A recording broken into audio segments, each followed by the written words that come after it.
la Terre. Autrefois, l'homme puisait dans son environnement les sources d'énergie primaires pour les transformer. Il transformait ces énergies primaires en énergie thermique, en énergie éolienne, en énergie mécanique. Bref, il produisait des énergies secondaires pour vivre mieux, tout simplement. De nos jours, l'homme continue à puiser les sources d'énergie primaire dans son environnement, mais il les transforme maintenant en une énergie secondaire absolument fantastique, en énergie électrique.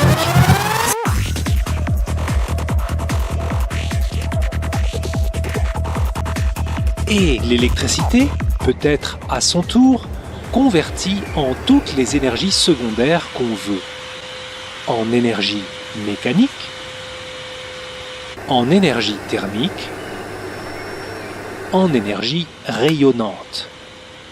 De l'électricité pour la radio, pour la télévision, pour l'ordinateur, et tellement d'appareils électriques encore.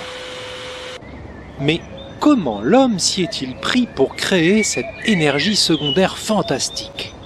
Car figurez-vous qu'il n'existe pas de mine d'électricité. Alors il faut utiliser des sources d'énergie primaires. D'abord, on ira chercher de l'eau, du charbon, du pétrole raffiné ou de l'uranium. Pourquoi faire?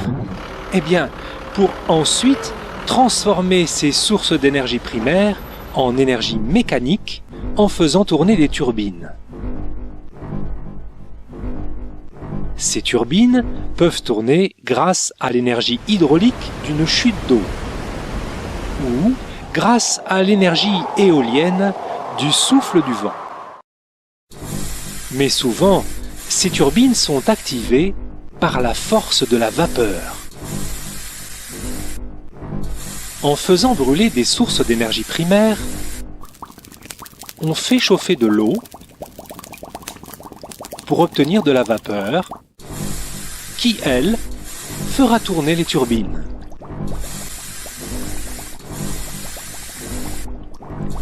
C'est tout?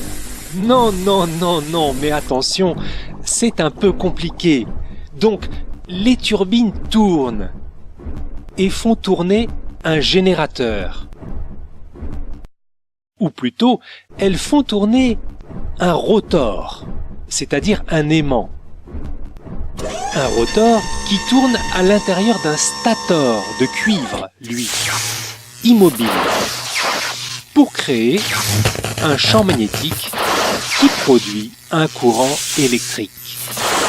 Rotor, stator, rotor, stator, rotor, stator, rotor, stator, rotor, stator, rotor, stator, champ magnétique et naissance du courant électrique.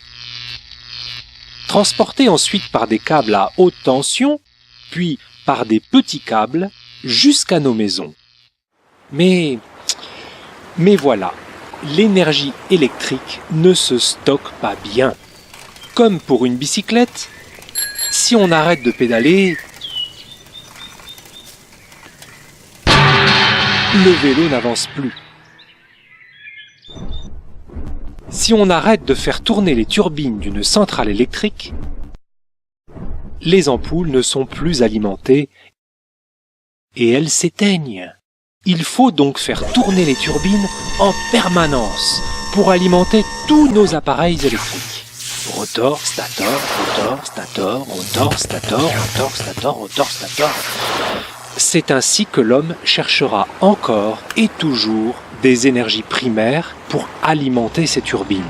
Mais c'est pourquoi l'homme doit aussi bien réfléchir à ne pas gaspiller inutilement cette précieuse énergie secondaire devenue si indispensable. Saura-t-il faire les gestes intelligents pour continuer à vivre le mieux du monde sur notre belle planète, la Terre ?